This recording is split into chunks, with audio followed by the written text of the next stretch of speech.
Mark, at the beginning of the Redbird migration 2013 rendition, a lot of people here, a lot of excitement because, let's face it, it's a very innovative, very exciting place to be right now.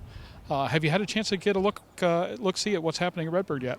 Yeah, I have. I got a chance to walk around with John and Martha King, who knows very well. Yes. And John gave me a good tour of all these great simulators that, really seemingly put a lot of utility to work for flight instructors so they can be busy all day now. No weather excuses anymore. Last time we talked, you were 3 weeks in the job, and I have to ask you a whole bunch of unfair questions. Because let's face it, anybody with only 3 weeks time and grade still has an awful lot to learn from what is an awfully complex organization with a complex set of responsibilities. So let me turn the question around a little bit. What is AOPA teaching you? Well, certainly I've learned that there's remains and continues to be a real strong passion in aviation. That's what drives most people to be around this. There's lots of different choices on how to spend time or money. And I find that the devotion, I've been to a lot of events out there in the countryside in the last 2 months, and the enthusiasm for keeping flying alive, keeping flying accessible, keeping it as low cost as we possibly can. There's as much energy for that, I think, as there has ever been. We were at the Flight Training Symposium the day before Summit, and we're still a little bit aghast by so many flight schools that were of the opinion that it was hard to tell people what to do once they got a license. There is a mindset out there. The most critical one is this underwriting current of that's the way we've always done it, and we've got to kill it, we've got to stop it. And it seems like you've got a tremendous platform for this. Can we talk you into kind of pushing into a more innovative AOPA? Some of the things I found out recognizing the group out of Manassas, who then later trained the San Carlos group, about taking the client for the first ride and go to the lunch, go down the beach, go down and see the sightseeing. That's really why you get your license in the first place. Not really to do stalls and steep turns. You get your license to go somewhere, take somebody with you for an adventure. And, I really was encouraged by them being recognized not as their business off the wall successful. They're finding a steady group of flight instructors that want to work there because of the environment that they're setting up to be successful. So as we pass that message on to saying, here's what a really good flight school is doing to make good economics for themselves and their ability to continue on with the client because they've got high quality instructors, seems like a pretty good formula. Since the early days of powered flight, pilots have struggled with landing in crosswinds. In fact, crosswinds and wind gusts cause more landing accidents than fog, thunderstorms, and icing combined. That's where the Redbird X-Wind SE comes in. By placing pilots in gusty crosswind conditions for extended periods of time, the X-Wind SE gives instructors all the time they need to teach the pilot the proper techniques for landing in crosswind conditions. For more information on Redbird X-Wind SE and Redbird's entire line of flight training devices, visit www.redbirdflightsimulation.com.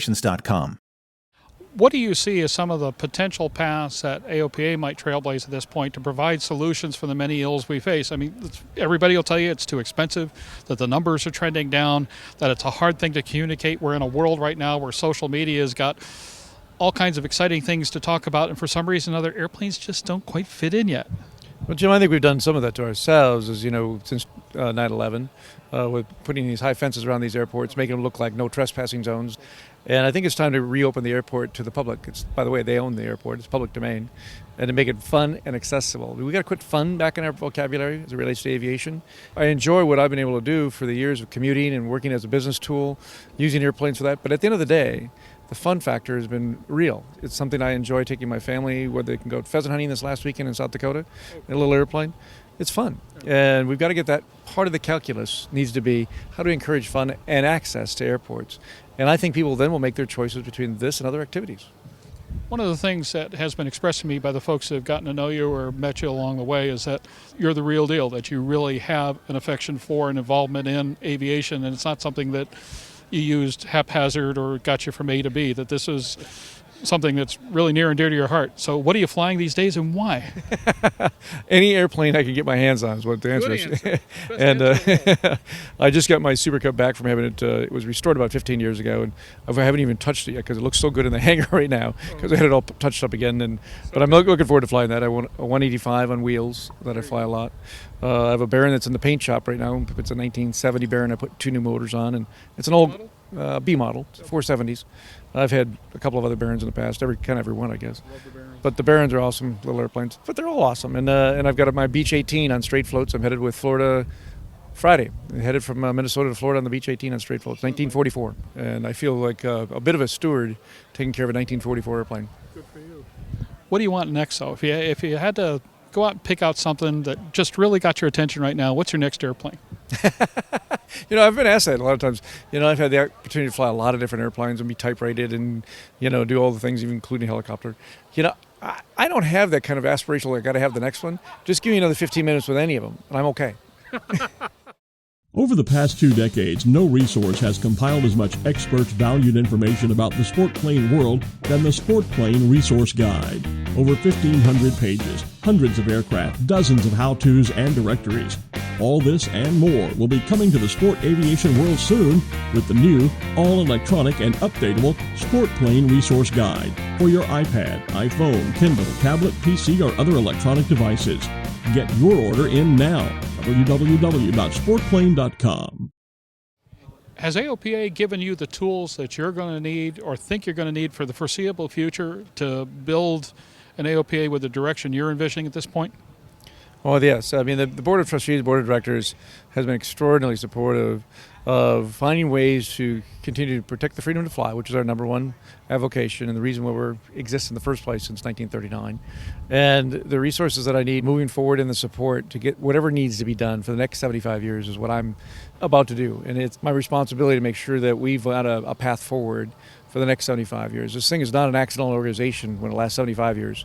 So I'm committed to that, and the Board of Trustees is committed to that, and the 200 people working in Frederick are committed to that. There's been a concern out there, especially over the last few years, that AOPA has done a lot of things and then informed the membership thereafter. Might we expect a more transparent AOPA in the future, especially now that you're getting a little bit more of a feel for the saddle? Well, I think, what I'd like to believe is that the agenda gets arrived at with our members in the field. There's not going to be an agenda that doesn't derive or be supported from our regional events by our members speaking up and thinking about what's important to them and things that we can actually accomplish. And there's a lot of things that are bridged too far right now for the resources that the whole world doesn't have. But let's focus on the things that we can do really well and have our members be part of that solution, which is airport access. Start there.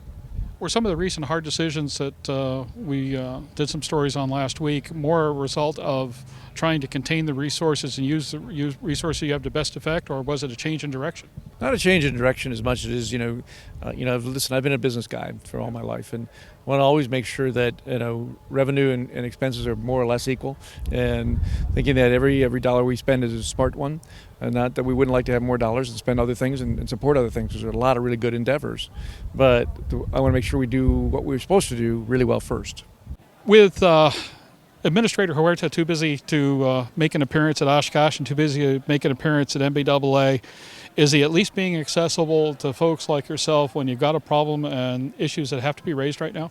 The administrator met with me a couple of weeks ago, even during the government shutdown, which would have been easy to not meet with us.